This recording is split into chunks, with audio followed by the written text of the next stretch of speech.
علماء الشيعة يثبتون للنبي صلى الله عليه وسلم العصمة المطلقة من السهو والخطأ والنسيان وكل شيء. يعني حينما تقول سبحان من لا يسهو ولا ينسى، قد يكون بذلك عند الشيعة النبي صلى الله عليه وسلم أو الآئمة. حتى خرج علينا السلقلقي ياسر الخسيس من أجل أن يطعن في أم المؤمنين عائشة رضي الله عنها، دمر هذه العصمة المطلقة التي جعلوها للنبي صلى الله عليه وسلم. قال أن النبي صلى الله عليه وسلم كان في غيبوبة، وجاءت أم المؤمنين وحشاها رضي الله عنها ووضعت السم في فم النبي صلى الله عليه وسلم وهو في غيبوبته، فمات النبي صلى الله عليه وسلم. أين العصمة المطلقة؟ أعلم أن كثير من معمم الشيعة ومن علمائهم سيكفرون السلقلقي ياسر الخسيس بعد تدميره للعصمة المطلقة.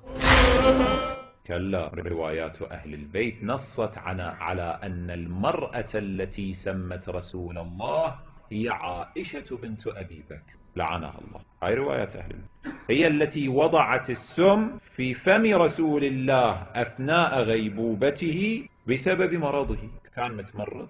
بمجرد ما وضعت هذا السم في فمه وإذا به صلوات الله عليه وآله تتدهور حالته الصحية، فاستشهد مسموما مغتالا قتيلا.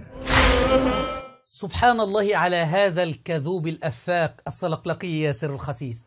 أم المؤمنين عائشة رضي الله عنها لا تحتاج لأن ندافع عنها، وإذا كانت قد فعلت هذا الأمر فلماذا لم يقتص علي رضي الله عنه في خلافته للنبي صلى الله عليه وسلم؟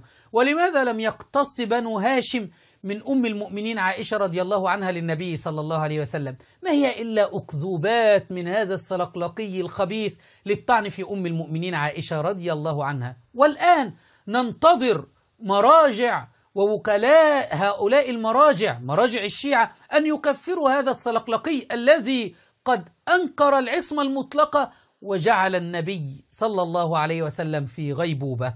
فماذا ستحكمون يا معمم الشيعة؟